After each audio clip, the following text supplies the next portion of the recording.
Mark, are you ready? Yep. All right, welcome. It is 6:30, so I will call to order the, August meeting of the Delaware Historic Preservation Commission. Could the staff call the roll, please? Ms. Herring? Present. Mr. Nicely? Here. Ms. Riviera? Here. Ms. Van Gundy? Councilman Rohr? Vice Chairman Coleman? And Chairman Hatton. Here. We appear to have 3 members missing We were notified, on all 3. correct. Okay, thank you. Can I get a motion to excuse? So moved. A second. We have a motion and a second. Please call the roll. The vote, excuse me. Ms. Herring? Yes. Mr. Nicely? Yes. Ms. Riviera? Yes. Chairman Hatton. Yes. All right. We are going to, number 2 is election of officers. We have traditionally postponed that until we had a full commission. I don't think we need a motion to move that. We'll just leave that on the table unless anyone objects to that. Okay. Number 3 on the agenda, approval of the motion summary of the HPC meeting held, minutes for the meeting held on May 22nd as recorded and transcribed. Have you all had a chance to look at those? Yes.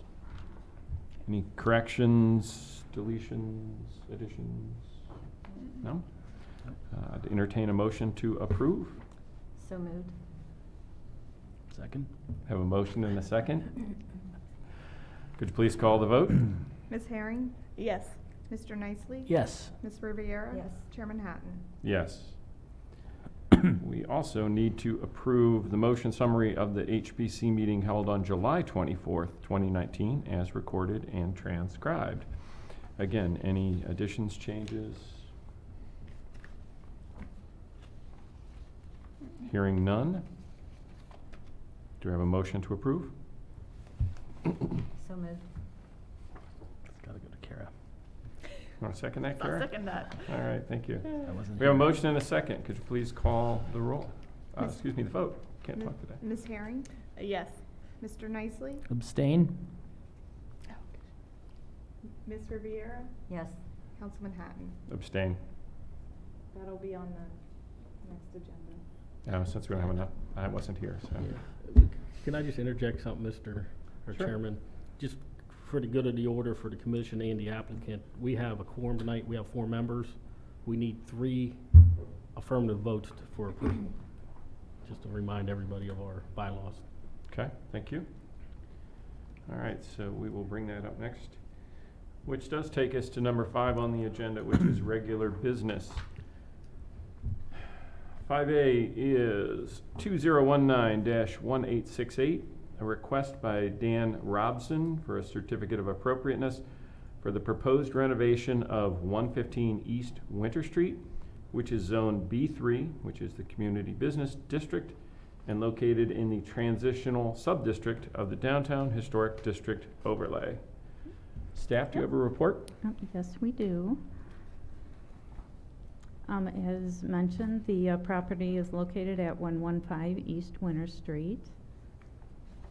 It is zoned a B3, the Community Business District, and it's located in the transitional sub-district of the Historic District. And you can see that to the north and to the east is the residential sub-district.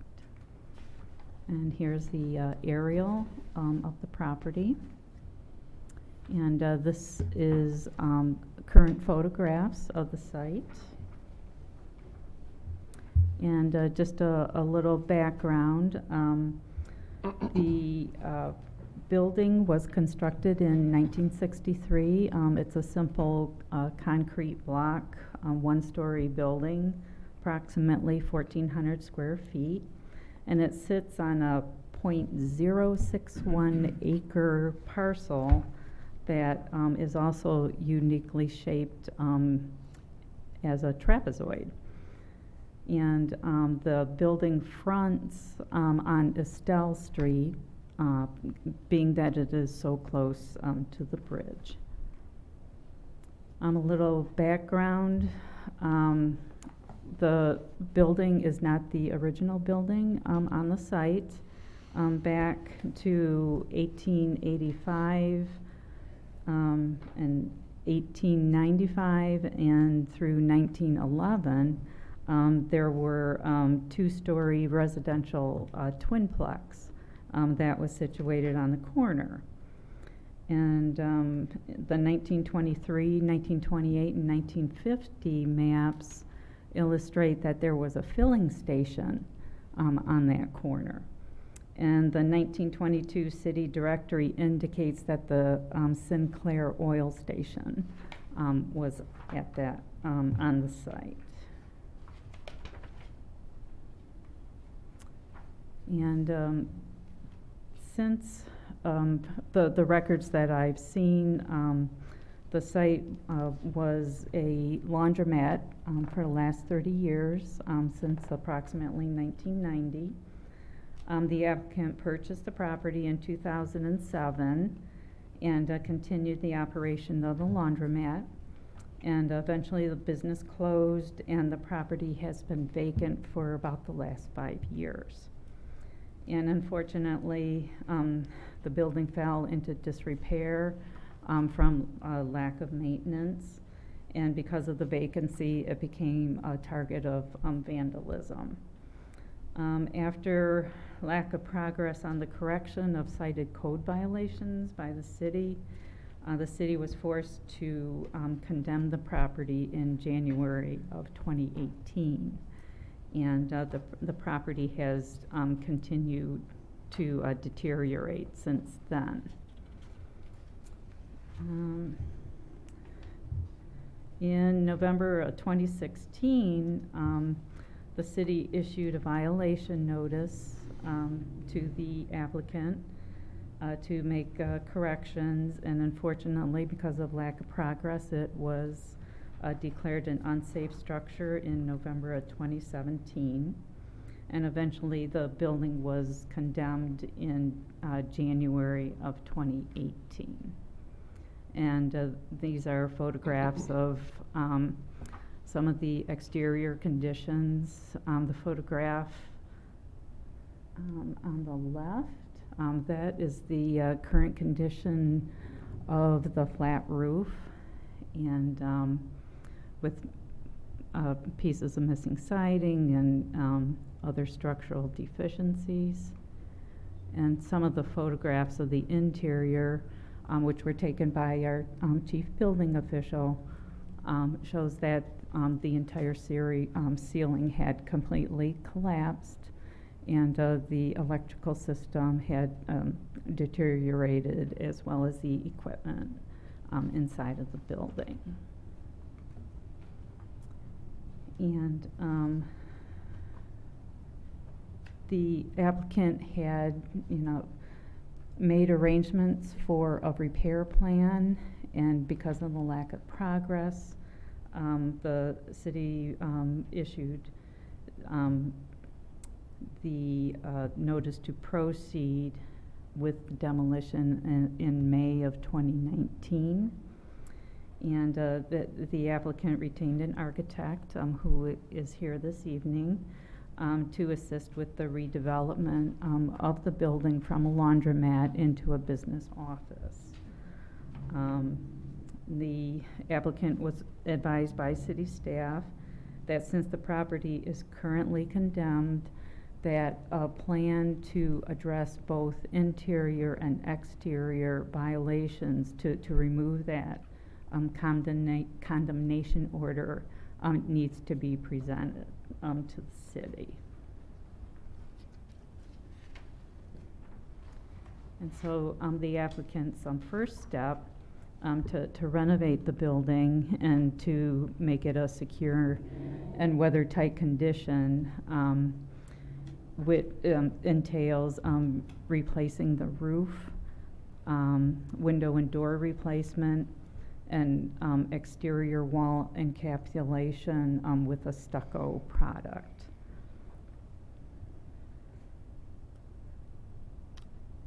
And these are the plans for that.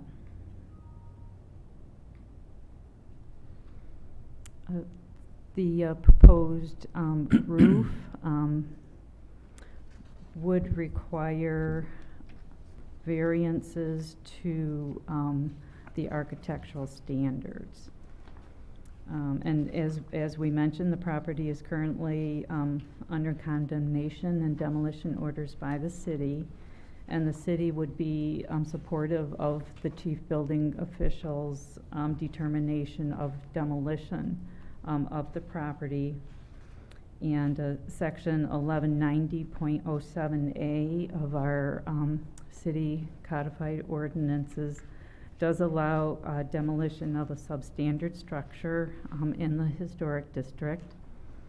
And section 1190.07A1 is the condition that would prevail in this case, indicating that the structure contains no features of architectural or historic significance.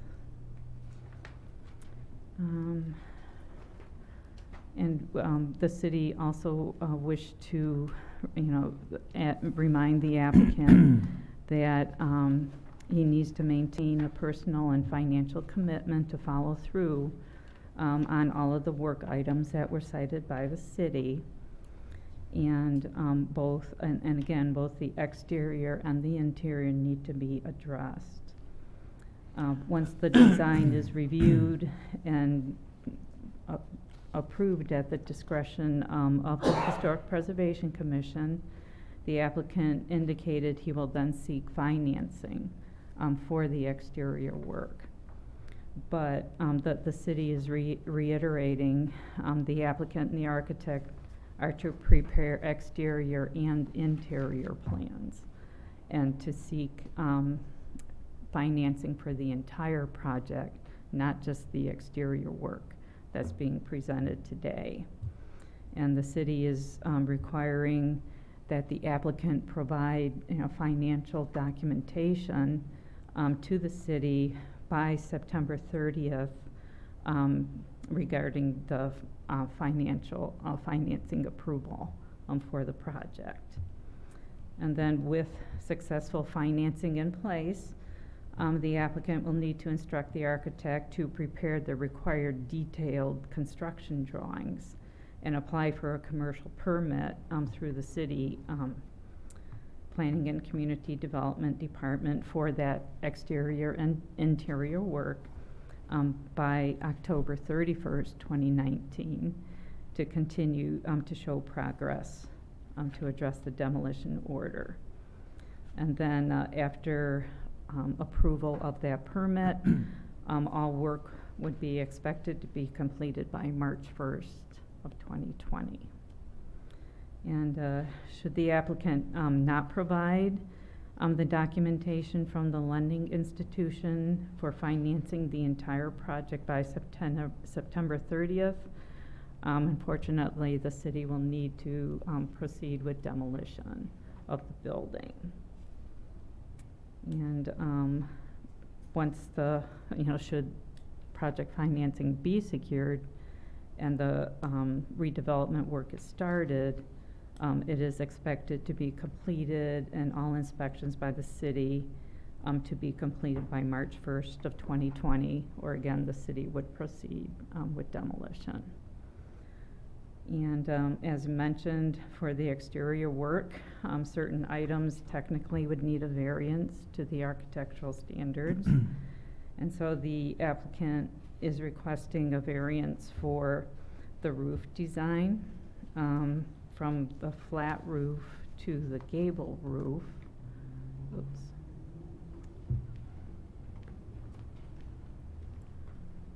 As we had mentioned before, the building is on a primarily residential street with existing gable roofs, and this would provide better drainage and be better for the Ohio weather to handle the snow loads and et cetera.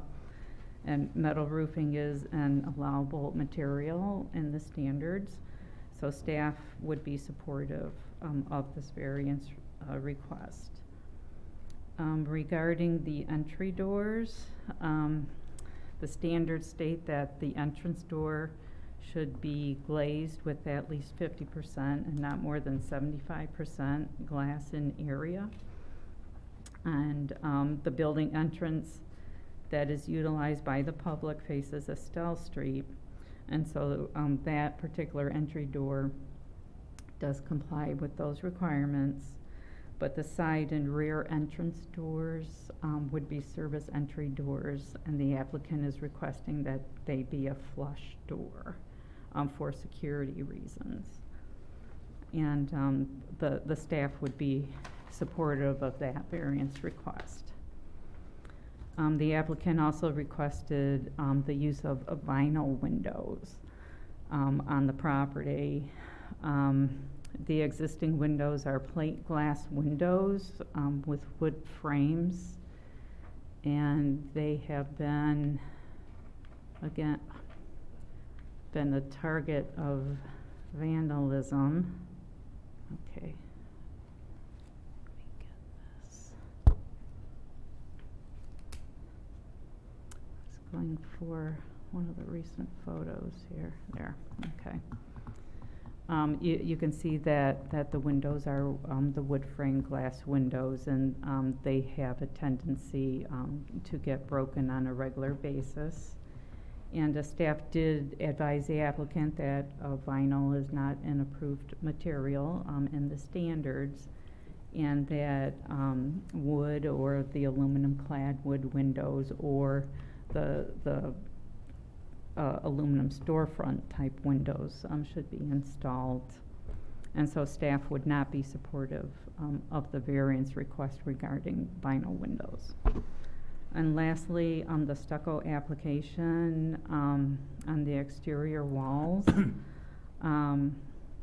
For buildings in the transitional sub-district, staff offers that the standards do permit that building walls not visible from a public way can be finished in a stucco type material. And given that the building elevation material is currently predominantly painted concrete block, the stucco would be cost effective and could improve the appearance of the building. So staff would be supportive of that request. And so this summarizes the proposed plan and the condition of the building in context, of the history of code violations and condemnation notice. So the applicant and the architect are here if you have any questions of staff or the applicant. All right, thanks for that. Any questions of city staff? Okay, would the applicant and representative please step forward, and if you would individually state your name and address for the record. My name's Dan Robson. I own the building. Could you have your address, please? They need that for the 24 Little Street, Delaware, Ohio. thanks. Okay, Mark Schlutz, Design Tech Architecture, 445 North Sandusky Street. Okay. You can have a seat. With the mic. Kind of right in between. All right, we've got a lot of moving pieces here, so unless I hear any objections from the commission, probably let you guys present what your plans are. You've got a lot of variances here. As you know, there are certain criteria that a variance has to meet, and that's in your application. So anytime you can kind of circle back to that, that is always helpful. One last thing, or maybe one first thing, Lance kind of mentioned it, but I want to make sure that you understand this commission normally has 7 members. A majority of the members present is needed to pass a resolution or to approve an application. You certainly have the right to table this if you'd rather come back. I can't always guarantee people are out for business and personal reasons, those sort of things, but you do have that. Now, if you go through tonight and if it doesn't pass, then you would have to reapply. So just so you know that. Okay, should that happen, I mean, do we have the time frame to do that? I mean, the whole goal is, the building is obviously, Right. a unique structure. It's questionable exactly where the property lines are, and if it were demolished, is the site usable and rebuildable? Mm-hmm. So those are some of the questions. What I've advised the applicant to do is basically, I told Dan that we want to proceed with, basically trying to take an ugly building and at least get something in place where we can make it better, but also to do a dual approach of, he's been approached by a couple of people who are interested in buying the building. So it's possible that it may be sold, and that this design would go with Okay. the building. So the intent is to have something to add value to this regardless of the path, but ultimately the path is to produce results for the city, either way. So, once again, in 2007, when the economy or was it 9? Anyway, when the economy kind of took a turn, the bank decided to remove his equity on the project, and that's what kind of led to a downward spiral. And so we're gonna try to, he's gotta go back and work on that now that the economy's changed enough. The whole goal here is to take an ugly cement block building that has no historic value and make it look less ugly, a lot less ugly. And, but its proximity to the bridge, right next to it, occasionally there's homeless camps under the bridge. And in really bad weather, they seek shelter, and the obvious place is, let's bust out the back window and go in here. So the only thing that on the request that really didn't fall in line with the historic guidelines was the vinyl windows, and that was for ease of replacement, where we could hopefully go to Menards or a big box and go get that window and have it back in as quickly as possible, versus ordering a aluminum clad or something where we'd have to go and order it and be 30 to 60 days. And that was kind of the request for the vinyl, was expedience. We expect it to take damage while it's being renovated. It's gonna have to be boarded up, and it will probably take additional damage. It will have to be completely gutted, and it has to have, basically we're gonna look at a roof truss system to take out the substandard, beams that were never really sized right on the interior. The beams and structures failing for the roof, and we're just gonna have to gut the whole structure, basically. If you go back that one, Dan, go back. So one you you're had right there. basically gonna have a concrete floor and concrete block walls. Yes, Go from there. and we're gonna have a truss system, and I've got to Right, reinforce the but I mean, perimeter. as far as the original, that's pretty much it. right? That's it, and there's nothing historic here other Right, than, no, I understand that. there's zero value. A lot of the drywall and stuff you see down in the picture there, I was actually tearing down. I was trying to go back and work with Jerry on that to be Okay. able to redo some of that. So that's why you see some of the drywall down in it. It wasn't all down like that, but yeah, there were leaks in the roof that definitely needed some attention, so. There's a lot of water damage. The roof structure is undersized. It's classic 50s. Hey, this will work, and somebody will fix this later, or we don't care. It was a temporary structure, more or less, it looked like, and now we're paying the piper. And the whole roof structure, like I said, has to be removed because it's all either rotted, damaged, or undersized. And so the whole idea is to try to make something that's cost effective, but also make something that looks good, but something that can be easily repaired. And windows and glass are the biggest target on this thing, especially with like I said, the homeless camp right adjacent under the bridge. It's not a constant thing, it's an intermittent thing depending on weather, apparently. When it gets colder, it's shelter, and it's very close proximity. It'd also be nice at some point, I don't know if we need to petition the city to potentially put up a chain link fence, to keep the damage from reoccurring. But the property directly behind the building, you saw on the site plan, it looks like the back corner is over the property line, or the property lines have changed. We don't know which, but it's where the building has sat for a long time, and where the properties are commingled, where it's not exactly clear.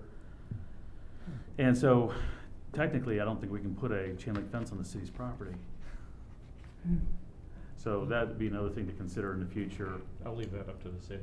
A lot of what we're looking at there, We'll why they work keep with you busting on the that. windows out, is there's a changer in the wall in there, and some of the people have habits. if you know Oh, what I mean. okay. And they keep trying to get in there thinking that they're money in the machines, so so. It's been a long time since probably there was money in the Yeah, machines. Yeah, I took it out right off the rip, I didn't wanna have any problems, so. So to circle back, I assume you want to go ahead and proceed. I know Yes. from staff's report that you've got a deadline here, so that's fine. I just wanted to make sure you understood where we were. So if you want to just kind of walk us through, we've got, definitely, we've got a lot of variances that we're going to have to talk about here. So if you want to kind of follow along the way staff did it, if you want to just kind of That's fine. let us know what else, it's Let's- up to you how you want to proceed. If it helps for you to go line by line, we can give you a Okay. response, and I'll do that because there's a few Okay. things in there. I'm worried about time frame in March Sure. and coming into winter and trying to do structural work and foundation with winter coming on. If I'm at the end of October, if I can get these done in 30 days or so, it's like I've got a lot of work to do and I've got other work to do, and Right. I'm worried Okay. about my schedule as well. So let's go through line by line Okay, and let's try so, to give you. so the first one on the staff report is roof design, changing from a flat roof to a gable roof. It said primarily, being located primarily on a residential street with structures with gable roofs. Gable roof blends well with the surrounding neighborhood streetscape. Certainly, primarily it is, but then you've got the drive-through, Redmond and the others that are sort of that, Yeah. almost more of a core downtown look. More conducive to Ohio weather. Staff is supportive. I can tell you, and certainly we'll kind of go back and forth on that. The concern that I personally had was simply, and let me ask you this, from looking at this does not appear to be a standing seam roof. It appears to be a prefab metal roof, which otherwise It would be kind of a ribbed standing seam. Right, so it's a where pole barn It's a roof. roll lock. No, yeah, I know what With they're. no exposed fasteners. Okay, so we have, since the word go, prohibited that in the historic district, transitional otherwise. If you look around, you don't see it anywhere. You see it everywhere else. It's the vinyl siding of the Millennium, which is one of the reasons why we've drawn a really hard line on that.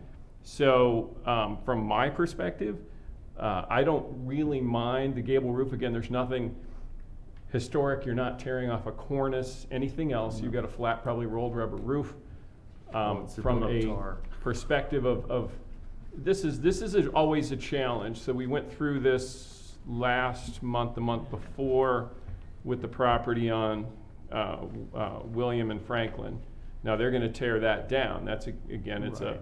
The old print shop. so the old print shop. There's certainly no, I don't want to say redeeming value, but there's no redeeming historic value to this, right? So we fully understand that. I will say, just as a cautionary, because we go through this a lot, one of the things that we can't do is say, well, it's better than is what is there, right? That is not within the purview of this commission. It's Right. not in the standards anywhere. We have to, if you're going to do the improvements, they have to meet the standards or have a variance. And that's why I said, if you look through your application, there are specific reasons why we can grant a variance. Now, do we have a lot more leeway in design with this? Absolutely. But from materials, I would say not nearly as much as we have with design. Part So, of the reason we picked metal, by the way, I picked metal, and that's my thought, was because of the perimeter load-bearing, the frame and the old cement block. I've got a sister to that with LVL going around to try to grout the 3-cell block, which aren't so easy. And I was hoping to have a lighter roof structure than asphalt shingles. So it was a structural concern to lighten the load, right. pound per square foot. So standing seam metal is approved, but I understand why you probably didn't spec that because it's very expensive, right? Yeah, it looks like standing seam. Like Nah, it's- not really. Yeah. I mean, honestly, that's like saying vinyl siding looks like wood clapboard siding. From 40 or 50 feet away, it does until it Would- starts to curl up. So, but just so you know, and certainly I'm speaking for myself, not the commission, but in my history here, that is one of the things we've drawn a very hard line on. And it is because it has become the roofing material of the millennium. It's in the suburbs, it's in the rural, it's in city, it's in. Are you opposed to the snap battens and everything that snap on? It look like It standing has, seam? so if you want to put a metal roof up there, Yeah. it has to be a true standing seam metal roof. With where- rolled seams? Where somebody comes out and bends the material in. That's what the standards allow for. You can certainly put up, because of where this is, you can certainly do, I have too much stuff out here. You could do slate, I'm assuming you don't want to do that. You can do asphalt, I understand the the weight issues, wood, composite shakes, or shingles, right? So you got pretty much every other roofing material in the world you can put up there except what you're wanting to put up there by standards. So from me, and I'm certainly glad to hear input from anybody else, that's kind of for me, I don't mind the design. In fact, I like the design. I did have a question, and apologies for hogging the microphone here. If we go back, you don't have to move it back, but if we go back to that, there's all sorts of vents, pipes, everything coming out through that roof. Those are all for dryer vents that are gonna be gone. That's Okay. laundry equipment vents that are gonna be gone. Come out the side now, probably. No, there We're won't be a on the side. laundry. They were on the side originally there, but we got rid of them. Okay, We so put them on somewhere in top here, I because thought we- it said you wanted to reopen it as a laundromat. I That's had not thought the about case. it, but you know, I don't think you guys are gonna let me do what I need to do with it, so it's just, Okay. I would just as soon open it up as a building and not lose the Okay, structure I as a see. whole. So I'll take the Okay, equipment out of it. well, that answers that question. Commission? Even that big Sure. air handler unit that's in the middle up there, that was just for circulation, that's Okay. gonna be removed as well. Okay. And then there was, at one time, there was a big boiler in the back room there that had 2 or 3 of those ducts on that far side. So probably about 75% of those vents that are up there now are all Okay. gonna be out of there. Well, that makes keeping the water out a lot easier. Yeah. Kara? Just to clarify the paperwork, so the letter on your letterhead does have written in metal standing seam, but it's not Well, it actually. was meant to be more or less I guess, The ribbed. it had a snap batten concealed fastener, you know, and I guess I didn't realize that you were that particular about having a physically rolled seam, because, you know, basically everyone sells this kind of roof, you're right. It is like the vinyl siding of the metal roofing industry, but it is commonly available at every place we go, and I don't know where I can find a seamer. I don't know where I can find those people that Yeah. actually physically roll the roof, and I certainly can't do it in the timeframes that the city would like to see it done. So I've done lots of metal roofs. I don't know who does seaming like that, rolled seams anymore. They're out there, I'm sure they are. Yeah. I just don't know. I can't find any roofer around here that actually does that. It's a specialty. Well, like I said, so just to clarify, it is the standards, it's not the commission. And those are based on the US standards. So you literally have every other choice of roofing. We generally, with asphalt shingles, ask for an architectural style shingle, something other than just a flat 3-tab, which I understand is probably gonna go opposite of what you need as far as weight goes, but. Absolutely. I'm sorry, I interrupted. No, that was. Okay. One other question I had, I guess it's on page 9, you do have a kind of a general color scheme presented for what the roof would be, and it just says green. I was wondering, because normally in these kind of applications, we do like to see Color samples. something more specific, right? Some kind of specific I was thinking- color, or later for administrative approval even perhaps, but. I was thinking kind of a patina green. It's one of my preferences. I don't know, I just like it because I think it's gentle color on the eye, and it's has a lot of curb appeal. It's just a gentle color, and that's, like I said, a light green, kind of a patina, copper patina green is what I was looking at. Is that an accurate reproduction? I know they're not always by the time they Close, yeah. close, okay. So, You have a color chart here, Here's an actual color chart off of it. and I see a dark green. I don't see. 84 lumber has different colors. not That's not the regarding the green I roof, I was picked. just mostly curious about the Well, color. let's finish off the roof and we'll go to the next one. Anything else on the roof? Design, materials? Anybody else? Okay. If you're okay, we'll go ahead and move to number 2 unless you have anything else to No. talk about on the roof. Steel and flush entry doors. Standards state that the entrance door shall be glazed with at least 50% and not more than 75% glass in the area. The building entrance that is utilized by the public faces Estelle Street. It is proposed to be 50% glass, which complies with the standards, but it is proposed to be a steel commercial door, which does not. The side and rear entrances are proposed to be service entry doors for security purposes and are proposed to be flush commercial doors again, those do not meet standards and would need a variance. Typically, replacement doors are to be wood and/or wood with aluminum cladding. A couple things on the colors. Just kind of trying to cut through this. So flush commercial entry doors are present in the historic district. Now those would have been pre-standards, pre-HPC, pre-historic district, especially at entrances not accessible by the public. Staff is supportive of this variance request. So you want to tell us anything more? I know it's security, but so maybe for those. So when you're talking about a metal door, you're talking about a solid metal door. Does it have a core? How is it different from what the standards call for? It will be a steel skin with a urethane insulated core, so it has energy efficiency, and it will have peepholes in it because where it opens out to, it actually opens out looking right at the bridge, underneath the bridge.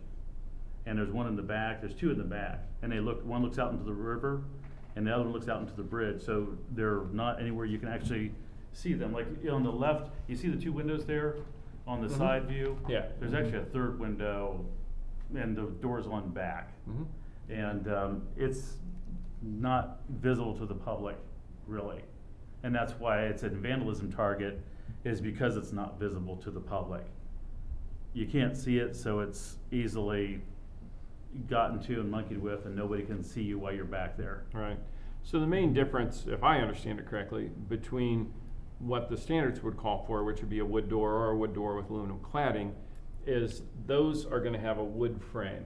This is going to be pretty much the same type of door. It's still going to be a foam core steel, but the frame is steel that's going to be bolted Yes. into the brick opening. So it can't be kicked in. Okay. Never say can't. You're right. Difficult. Given enough Okay. time and energy, anyone can get into the Great Pyramids and Right. everything else. Okay. This is certainly not that, yeah. All right, so nothing different in the sense it's not an outswing door or anything else, because that would be more code and less us. No. I replaced the glass on them a couple times there. I put glass in and it didn't last a month, and somebody busted it back out again. The second one I had coated. It's the only thing that's kept the glass intact the second time. Yeah. Okay, But but yeah, these yeah. on the back and the side would have no glass. No. On the front, you've included a photo or a kind of a picture in here which looks sort of like it probably is just a door that you might buy for your garage or something at Menards. Is that the design that you're looking to put in there for the front entrance door? I'm hoping to find something a little bit better, but that's a pretty typical door. That Well, door it's is not exactly what I was hoping for, and I don't want the fake mullions in between. Yeah. I'd rather just have clear glass. It was kind of I guess, something that Dan found as a picture, and the mullion, the fake mutton and mullion kind of thing, we're not going to do it. Just be clear glass. Okay. And it had, because that kind of implies some kind of pseudo historic value, which we Right. don't want to imply. Right. Well, and this is, to me, that's a very residential door that you would be a back door on a house in the suburbs or a garage or something. If you certainly look around the downtown, I can't think of an entry door that looks remotely like that. I'd like to see us do a little bit better there. I think we can do better. I think we can do better than that. You know, It's it a is- available picture. Yeah, I mean, it is the gateway to your property. It's the first thing everybody sees, as our realtor, who's not here tonight, would tell you. So personally, I don't have a problem with the side and the back doors. I understand the need for security. They're not visible from the street. We've tended to be a little more lenient with that. The front door, I would like to see if we couldn't do better. And something just that would be a little more in line with what we'd see in the rest of downtown I think we can do or the better on that. transitional district. Okay. I think I tend to agree. I think it's smart to have the secure steel doors on those two entrances, and the front door could be a little nicer, a little. Yeah, we just ended up yeah. grabbing a quick picture. Okay. on it there, yeah. Understand. Yeah. Anybody else? Just last comment on that too, in terms of the precedent, because we tend to focus a lot on what kinds of precedent we're setting. We have in the past made similar kinds of allowances for security considerations, particularly in high crime areas on the edges of the downtown. So I think in that regard, we are in safe territory. And then as far as the 6 variances in the back, the criteria rather, I think as you all indicated, the applicant indicated, there are at least 3 of those that are met pretty much for anything we want, given the nature of the property currently. So I think we're on safe ground on both of those points. Okay, thank you. Anything else on doors before I move on? Only how would you want us to, if you guys approve this, do you want us to come back and submit a door, or do you want staff to approve it? What we've done in the past is we have a system of administrative approval. And so Diane usually will send me the full packet electronically. Oftentimes it is more of just a backup kind of thing, right? They feel pretty confident, but they're saying, well, maybe it's the color palette, maybe it's something. They send it to me. If I think we're good with that as chairman, then, or if I'm gone, the vice chair can do it. I say yes, as we had one that happened later this week. I'd say yes on the paint, but no on something else. Or I can also say, this is something that I think needs to come before the commission. So, Okay. Sorry, long answer for a short question. I think what would happen was we would use that administrative approval. Okay. Certainly unless the commission said, no, we absolutely need them to come back to look at that door.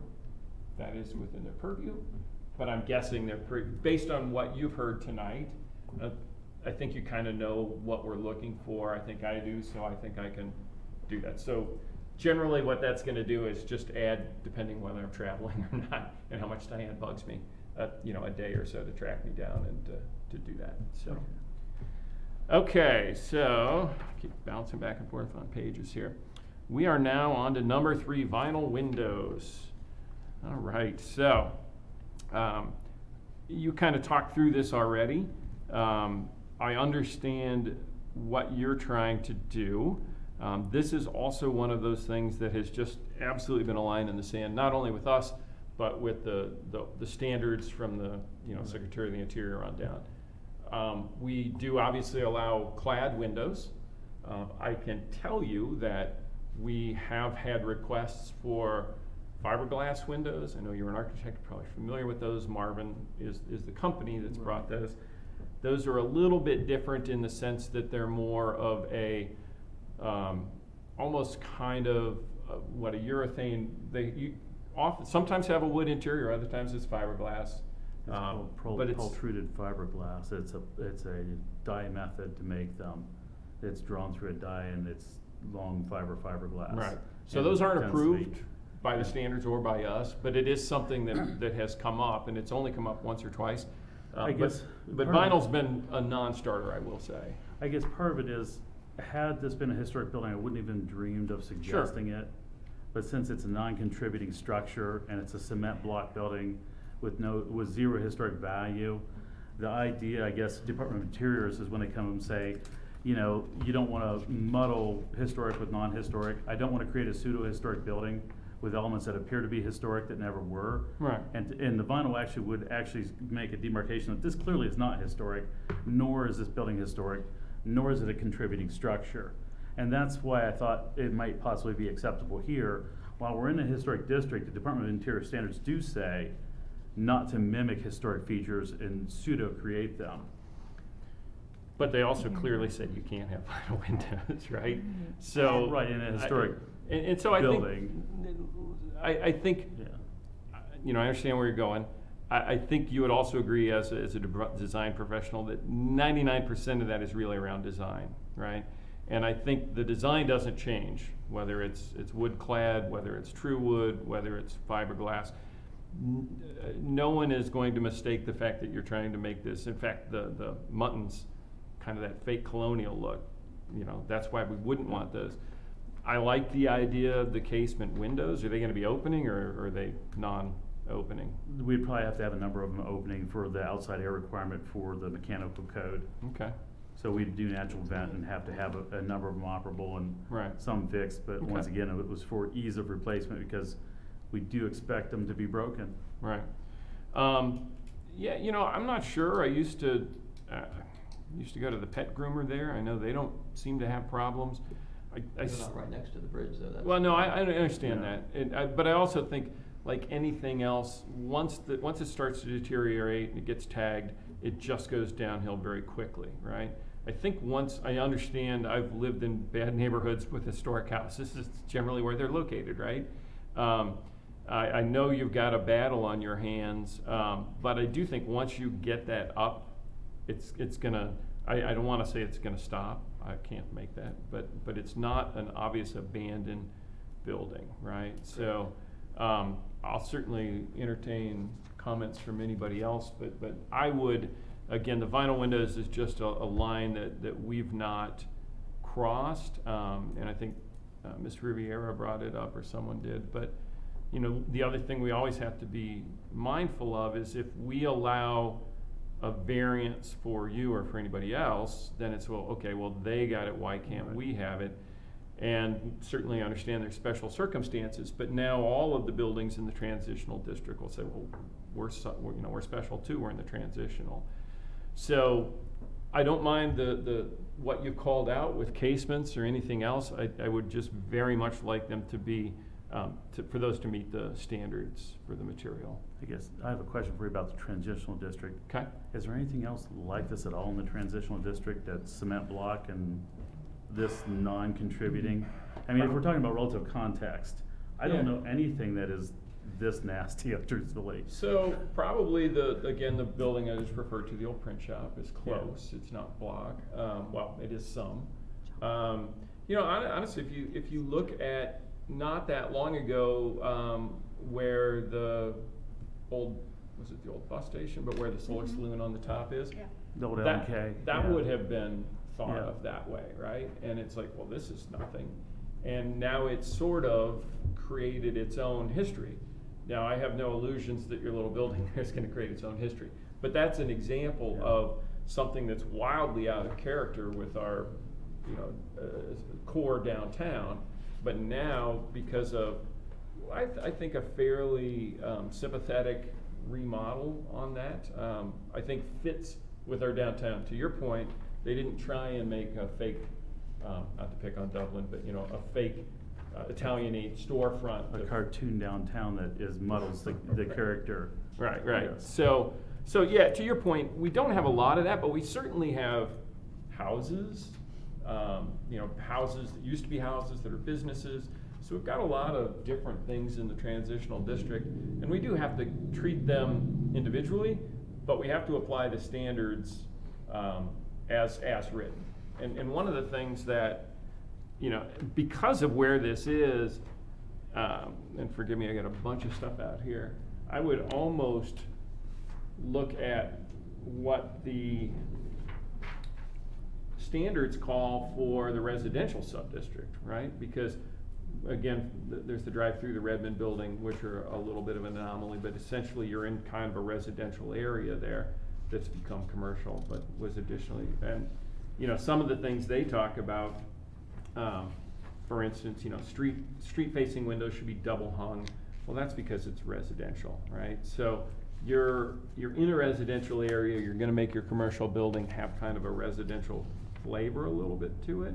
And that, so I guess what I'm getting here is we've got, you're sort of in between the residential, right? Yeah. And we do have standards for that. If you prefer double hung, I mean, we could do that as well, but I don't think they'll look right in this. No, I don't think it looks right. It's such a 50s cement block building. And honestly, if you're looking more at getting this ready for resale, I think Casement Window, I asked why if they'd open, just because with the nice weather we've been having, you go downtown, you go to a place like Restoration or something, the ability to open those windows and kind of bring that inside in and out is a big, draw point for folks. So I'm just trying to keep it from being where it was before. now I I don't get want that, to go and we unfortunately, as everyone here knows, we go through this a lot where it's like it's better than it was isn't part of the standards, unfortunately. So it's kind of like everything else. If you're gonna do it, you've got to bring it up to standards, whether it's our standards, zoning, or anything else, right? You can't apply to the thing with, well, we brought half of the electric up to code. The rest of it's a death trap, but it's better than it was, right? I guess Same sort of thing. part of it is the variance is not just generally for a building, but since it is a non-contributing cement block structure from the 50s, you know, once again, what else would have that basis for asking for something like this? It's like setting a precedent for something that you don't have anything of. And that's why I kind of put that out there. Yeah, Well, okay. I think, you know, there's an argument that a cement block building from the 50s with these big plate glass windows with the right tenant could actually be a cool space. And when if that building's fixed up and the right tenant's in there, it could be something. And the style of the windows as they exist now, they go with the building. To take it to vinyl, it takes it a step backwards, I think, instead of a step forwards. So let me clarify real quick though on the windows. You're just replacing windows on the one side? No, they'd have to They'd have all to be all- replaced. The wood frames All are of them, completely okay. rotting, and that's part of the other problem is that I wanted to use vinyl to keep the openings as large as they can be. Okay. If we use a wood clad, I now have to line the opening with treated wood, and the windows get smaller for the physical need of, I have to, by building code, separate non-treated wood from direct contact with cement block. Mm-hmm. And so now I have to line that with a treated wood jamb, and the openings get smaller. So there'll be less glass. By a very, And then the second thing Small. was, if you look at this picture right here, back underneath where the tree branch is there, that's the door glass that I've replaced twice in probably the last 6 months. Mhm. And they keep busting it out. The window to the right of that has been busted out since then. The window to the left of that one, right up here on this corner up here in the front here, both of those are now busted out. The Duds and Suds sign you see on the door there, that's no longer in there. It's got boards over the doors now because they keep coming down through there and Right. busting them out, so. And I'm not trying to argue, it's your property, I know you're probably frustrated, but we don't see that with the drive-through, we don't see that with the residential unit next to the drive-through. Yeah. I think the fact that this has been abandoned for so long, it's just fallen into the landscape. I think You know? part of it is worrying about the off hours, like the house is occupied 24 hours a day. So you don't have people coming and sneaking up and busting a window out. If somebody were to go home at night, then this becomes a target again, and that's what we were thinking. Versus a house that's occupied 24/7 in the drive-through that has no windows. It has roll down, you know, barrier. And Right. it looks like the Bastille Right. at night when it's closed. But again, Yeah. the pet shop directly across the street doesn't seem to have problems. and I would I- assume the tenant would have the option of putting in a security system if they're Oh, yeah. Well, that concerned was about kind the of my thoughts on it situation. after it's done. I'm not wanting to go in and put that in Right. prior to Right. there, but you know, Right. if you had cameras on people there and held them accountable for that, that would change that Right. situation. So if I And- could get them in to the point where when they did bust my windows, that I could replace them quickly, I then guess- there wouldn't be the board situation. And with the dog groomer across the street, they have no side windows, plus they also have a house that's right there directly Right. beside them. So There's they no- have one door on the front and a window. There's no hidden cover to sneak up and do bad things. This has a lot of cover Right. beside and behind. Well, let's keep the perspective. Yeah. Whether they're vinyl, whether they're wood, whether they're clad, it's not gonna stop them from being No, broken. it won't. It's simply just, from your perspective, the replacement part of it. Yeah, how quickly can we get a replacement window? Okay. The clad windows that meet the historic standards are probably 60 days out on a typical order. And we were Okay. hoping to get an off-the-shelf window as the window for this at a big box, Okay. just for speed of replacement. And I was thinking those glass ones on the side are right around $1,200 a piece. So I'm sure I'd have to take out an insurance policy there just to keep the windows protected after I got them put in. And that's a whole lot more expensive than, like you said, one of the vinyl windows there we would be able to go replace Or shortly. do you have a program for like an aesthetic for historic security bars? No one's ever asked that I can think of, to be honest. We don't allow it in the I wouldn't course, allow I'm pretty it. sure we don't allow it in the transition. I wouldn't allow it, I wouldn't wanna see it, but that's the other thing is their option is, you know, maybe we remove some of the windows, but I don't wanna do that either. Right. Take them out of the Heidi zone so they can not be broken. So there's the conundrum of how do we stop this? How do we not put bars in the window or security grating and make it look bad and even worse? Right. You know, so, Well, you're not allowed to. Yeah. From a standard standpoint. So, I'm certainly open to anybody else. I think I've talked enough. Staff is not supportive of that request. I have one, like I said, I'm not endorsing this, I'm just throwing out ideas there. The times when you've had windows damaged or broken, are they always on that side that's facing the river, Yeah. not on the other sides? So what about the possibility of granting a variance to allow vinyl windows on that side because it is a security gap, but then holding the higher standards on the other sides where there will be windows? I see staff shaking your head. No, That not an option? right. That wouldn't be something that I would be supportive of. Okay. You'd end up then with different size openings and, Yeah. All right. again, I Fair just, enough. it's one of those things that we have stuck by the standards very strictly Mhm. since the historic district was in place, so. Anything else? Anybody? Just on the windows, otherwise we'll move on. Yeah. The only other thing I would just request at some point, again, it could be administrative approval, something where we have specific dimensions once this issue of what kind of windows is resolved. So we would know exactly what the dimensions are, the windows are. We could do that. Yeah. We could do that. We can search for something, but like I said, I have to reduce the window size to get the treated wood frame around it. It's a code thing at that point for Right. not direct contact. Right. Okay. Mhm. Number 4, exterior walls, stucco application. The applicant proposes a stucco application on all exterior wall elevations for a cleaner appearance. The building's in the transitional sub-district. Staff offers the standards do permit that building walls not visible from a public way shall be finished in brick or cementitious. I'm not even gonna try that. Cementitious? Cement-like. Cementitious. Or, thank you, or synthetic stucco. Giving the building elevation material is currently predominantly painted concrete block. The stucco application on all elevations would be cost-effective and could improve the appearance of the building. Staff is supportive of this variance request. You guys want to talk about that a little bit? As an architect, you won't allow vinyl windows, but you would allow drive-it, a synthetic stucco. I mean, I'm just like, for historic Again, standards. not we, standards. Yeah, I know, and my whole thing is, it's something I've adamantly opposed is drive-it. That's the stucco and styrofoam. Okay. For me, it makes me cringe, and it's a 5-year product, it's not durable. So my advice to you is, do yourself a favor and get rid of that off your standards. But, because every building downtown that they've used it on has had a problem. But that's where they've used that, the hotels that were in front of us called that out. Isn't that on the Rutherford, both stages of the Hayes, Mhm. new Hayes buildings? Is that Right. not? Correct. You're the architect, isn't that what we're talking about here? I'm not sure what The it's kind of, called. fake Yeah, limestone yeah. looking, that's essentially the same. it may or may not be, it could be a 5-pond urethane formed product rather than Yeah. actually a stucco, Yeah. latex stucco. Okay, I think it is formed, but I 5-pond is a didn't know. much more durable product and Okay. that, very expensive product. And it's a Okay. decent product. Okay, But I'm just saying, it's like, we wanna do cementitious stucco Okay. here, a tan similar to, but it will not be in hidden places, it will be the whole thing. Because it's a cement block building, it's got peeling paint, yeah, and we'd like to not have peeling paint. yeah, I don't have a problem with that. Yeah, I In think fact, that's fine. it seems like one or the other would be my preference, either. With peeling paint or stucco.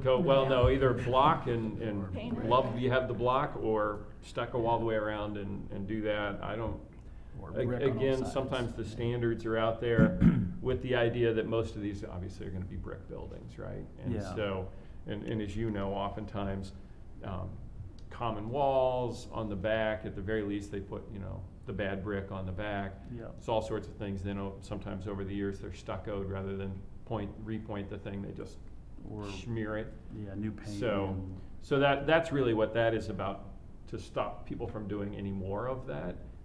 In this case, it seems not applicable to me. Once Um, again, you're not setting a precedent by saying you can cover 50 cement block with stucco. Right. And you're not setting a historic precedent for covering a brick building. Right, Yeah, so, staff is supportive of that variance. I'm fine with that. Comments, thoughts? Anybody else? So those are the 4 big ones. If we look through what staff recommended, they recommended, we were a little tighter on a couple of things. They certainly said that the windows should not be vinyl. That was the big thing. I think what the flavor of the commission, if I were to recap, We're fine with the design for the roof as long as it meets the required materials per the standards. And again, these are actually the standards for the residential sub-district, which are slightly looser. Slate, standing seam metal, asphalt shingles, wood or composite shakes or shingles. That seems to be what the commission's looking for. We're okay with the steel and flush entry doors on the side and the rear door. Again, we'd like to see a little bit nicer entry door, which we could administratively approve as soon as you find something that you like and submit through staff. We want to see you meet the standards on the windows. So in other words, those would either be wood or aluminum clad wood windows. And we are okay with stucco on the entire building. That capture everyone's thoughts? Everybody on the same page? Mhm. So let me kind of throw that back to you guys before we make a motion, because our next step then would be to make a motion having those, what I just covered. So somebody's writing, I hope, because I can't make a motion. Quick question Please, for Bill, go ahead. clarification. Yeah, please. Dan asked, the new windows may not be size the same as those windows. We're I assumed that we could use a different spacing because there's nothing, I know that's historical about the two big pieces of glass. If you want to have two larger windows versus three, I don't know if we can get what we can get exactly for sizes on that without special order. And I'd like to at least not have special order windows. I don't know, they might be special order now no matter what. I don't know. would be surprised if they're not special order. Yeah, It's the just- question is, like I said, are you guys, thinking two panes relatively that size? Or could we go three? Does it matter? Well, you submitted two, so that's what we were thinking. Okay, all right. So I'll throw that out to the commission. Personally, I think two is the right perspective for me, just in the way that so a couple things. One, I would not want to see you shrink the opening down through, hey, let's shrink them down and stucco it to match that, okay? Yeah. So I wouldn't want that. Two, it just seems like the two casement windows are the right proportion and perspective for the building size and the building type. I don't know, I'll defer to to our other architect here. What's your thoughts, Kara? I would prefer to see it as close to existing, but I understand there are parameters. I think maybe once you've done your research on what you can do, that comes back administratively for review. I can accept that. Now, Okay. what I was gonna ask then, if we have time to play with this in a way, can we have a little more time on the deadline to go back and forth with some of these items so administratively they have time to look at it rather than we're going for a freight train to go somewhere? If I've got till the end of October, does it give us enough time to do administrative review and approval? Mhm. I mean, for me, I may be a little tight on my schedule with other work and things. So the question is, where are we going back and forth? Do we have Right, time, or can we have a right. little more time? Well, these timeframes were given to me by the planning director. So don't believe I have the latitude to change that. But, for any, as soon as you get me any materials to be reviewed, I'll turn those right around and get them, to the chairman for his review. So Jerry is, okay with, was it Jerry? Jerry's not the planning director. Dave. Dave Eflin, right, is our planning director. So he is the one who set these timeframes to keep the project moving. So I don't have the latitude to change those. Okay. So, but we'll work with you to get any designs reapproved. So, To but is he keep it. capable, I guess, of moving that out later if necessary to? If we make progress, can we work on that, if he gets financing and everything? You could have that discussion with them. Okay. Right. All right, we'll, if you guys wanna make that administrative, we'll, work with the sizes and try to figure out the frame and what we have to do for the Okay, liner structure basically, and what we end up with. okay. Before we move on, I note there's several people in the audience. Is there anyone here to comment on this project or discuss this project, or? You just want it to be over with? Okay, I just wanted to make sure. Would someone like to take a run at a motion? Well, Mr. Chairman, before we do that, I have a couple additions Okay, I'd like to please. recommend to the staff recommendations Okay. in light of the conversation we've had, just to make certain things very explicit, since we have had so many moving parts in the conversation. So my recommendation would be, first on staff recommendation number 1, after on the second line where it says the replacement window materials shall not be vinyl, I would like to delete that period and add the clause that says, and the roof material shall meet required standards for the residential sub-district, period.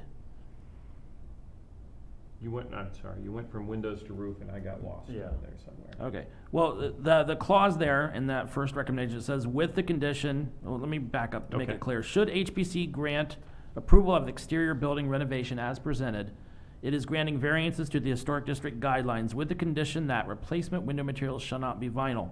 That's what's currently in the text. Mhm. I would like to add after the word vinyl, Okay. and the roof materials shall meet required materials for the residential sub-district, or required standards for the residential sub-district, just to make sure that's clear. And then, when staff's ready, I've got one more.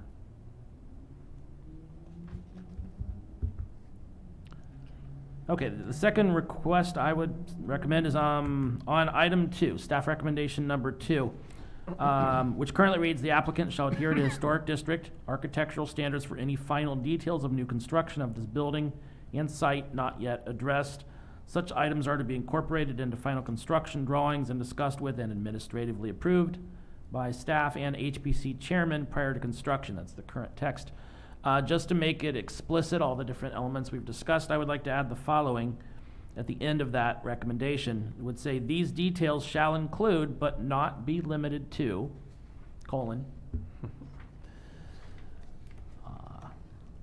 roof materials and roof color,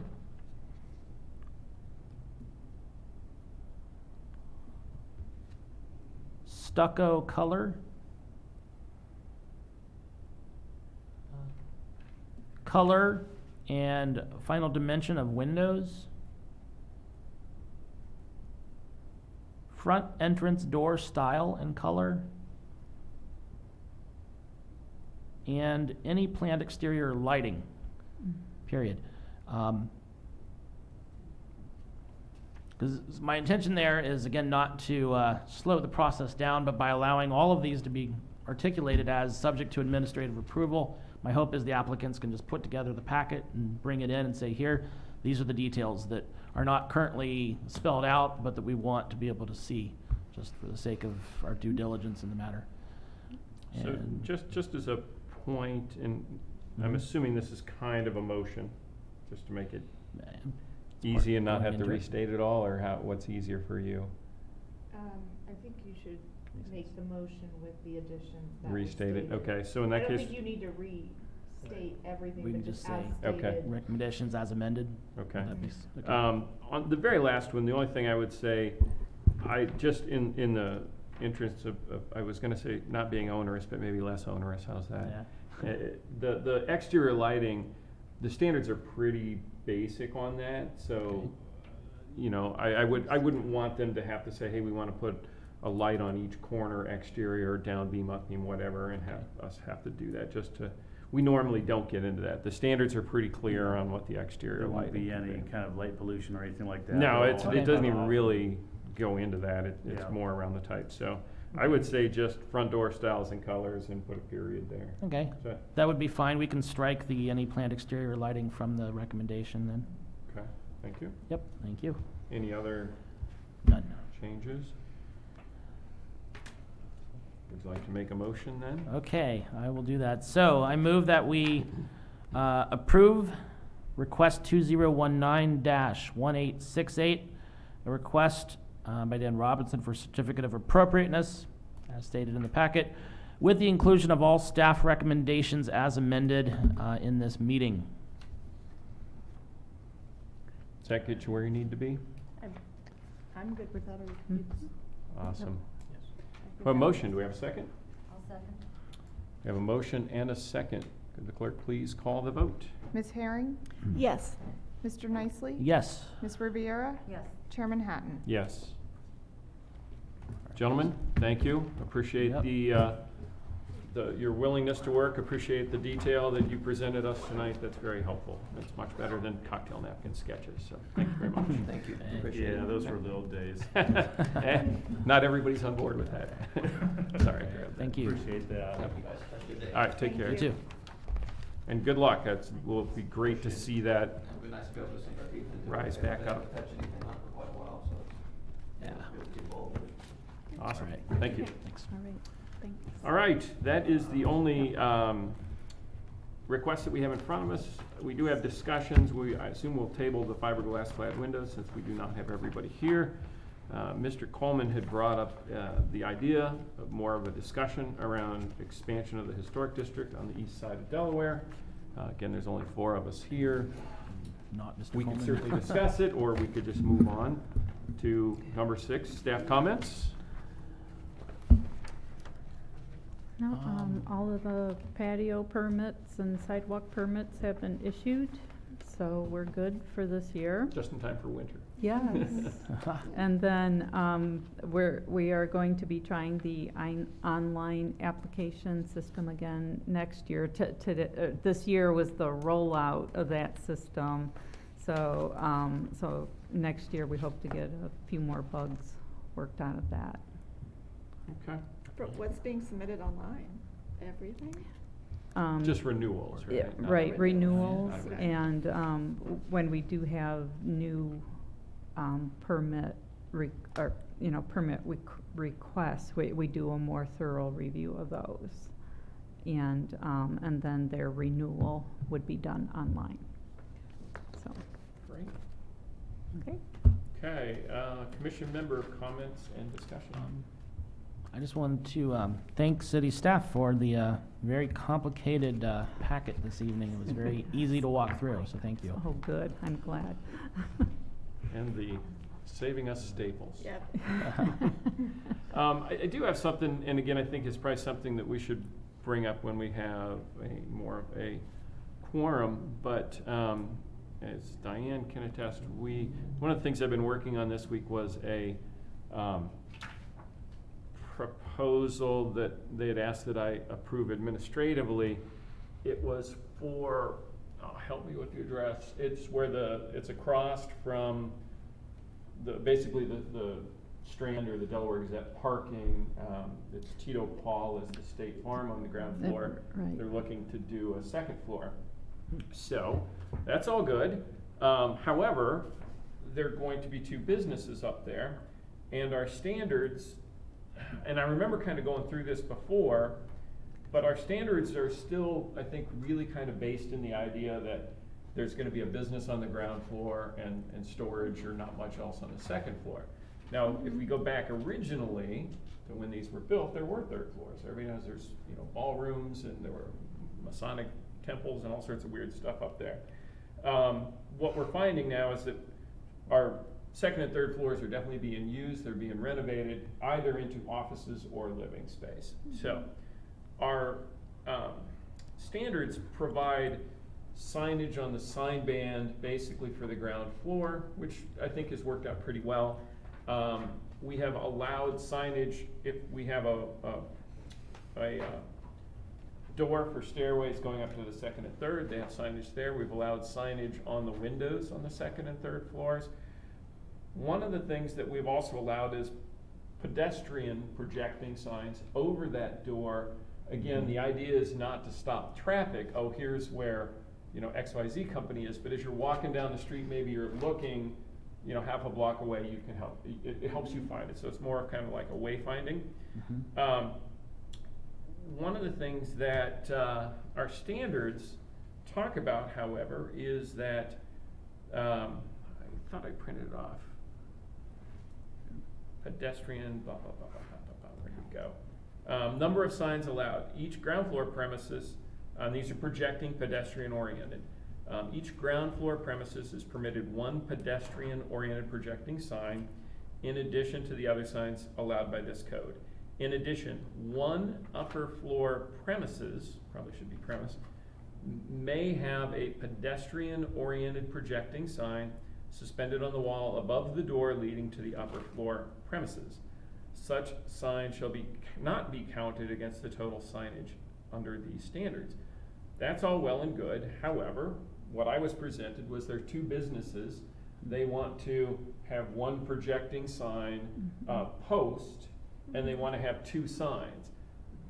They were within, correct me if I'm wrong, they were within the 9 square feet, which is basically 3 by 3. But the way I read that, that wouldn't be allowed because it's two different premises. So my thinking would be we should correct or amend, or however we want to talk through that. I don't think it would be a huge project. I don't think we get any pushback from council. I like the idea of somehow saying you can have a sign or signs as long as it's not more than 9 square feet, and as long as it meets everything else, which is 7 foot underneath and that sort of thing. Because I even think in some cases, I think of maybe near the courthouse and law firms, you may have on each floor, you may have 3 different law firms. So you may have 6 different law offices on the 2nd and 3rd floor. And that might be the case where, maybe they put them all on one sign, but as it is right now, we're really saying there can only be one premise or one business, however you want to look at it. So it just kind of popped up because of this, so it caused me to go back and reread the standards, and it's not really allowed. Right, yeah, and state, or the staff's take on that is that there were 2 business sharing one premises. So there was 2 businesses sharing one projecting sign. And so that's why staff was, supportive of that. I'm not sure what one upper floor premises honestly even means. It's an interpretation that staff Yeah. has, and Okay. Fortunately, times are good. A lot of people are renovating the 2nd, 3rd floors, not even downtown, but in the other parts of the city. So we, our whole zoning code and HPC was written several years ago, may not be up to date More than today's several, standards. yeah. They went to current. So Yeah. we make those interpretations quite often if it's practical. And I think in that case, that was a practical interpretation from our end. And that I may be understand. something we could clean up with just a little editing. Yeah, we could, yeah. And I think we could make, I would want to wait till, we at least had, even if we're not all there at the same meeting, all 7 members have kind of talked through it. I doubt there would be any kind of pushback. Just one of those things that would be nice to get a little more clarity, because I read, first of all, like I said, premises is kind of a weird thing, because I think of that more as almost like residential, right? But, so you could change that with business. But I think ultimately what we want to get to is whether you have one business up there, whether you have 20, you've got 9 square feet on a projecting sign. What we've talked about in the past that we didn't want to have happen is for those to start popping out like all over the building. So you're good with it, it's just how it's written, it gives you Well, your interpretation of it. Yeah, is how it's and it written. really hasn't come up that much. Right. You Right. referenced one from 5 years ago, and I couldn't, without going back into the minutes, I couldn't remember it. And so I just kind of, as I was downtown, strolled and didn't really see any. But I know that, because I think at one point, we might not even have allowed the pedestrian signs for the 2nd floor. We might have done it, but it wasn't in the standards at all, so.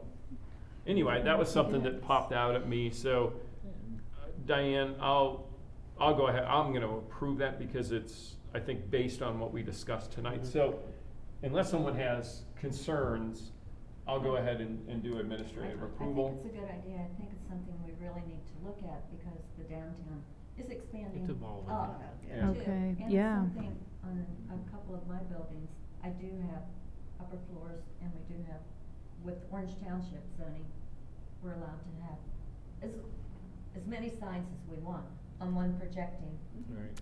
Okay, and that's Okay. sign order within the allotment. okay, Okay. all right.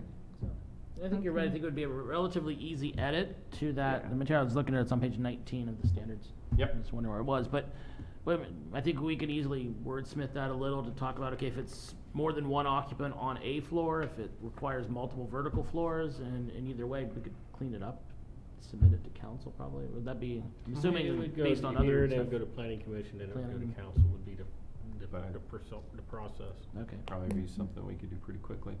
Mhm. Okay, Okay, wonderful. So I'll consider that, an administrative approval and then proceed. yeah, I'll send you an to- email just so you okay. have it Wonderful. record. I've Okay, been Great. wondering what's been going on with either of the hotels. Yeah, is there any update on I those? think there's still discussions with the hotel up, the northern hotel. The southern one, I think, is, doesn't sound like it's moving forward. Northern being the one on Union, is that right? Correct. Union and Winter, okay. Mhm. and then, are they gonna break that ground yet this year with Manos? At the Perkins. His hotel out here, They're pointing the wrong direction. the one Right. out, he's reviewing his options Okay, this time. okay. And were the Rices, It was their appro- zoning approved? it was Okay, we're- approved we're- Monday yes. night, Okay, correct. good. So Okay. you'll probably see some action there, I would imagine before winter, but. Right.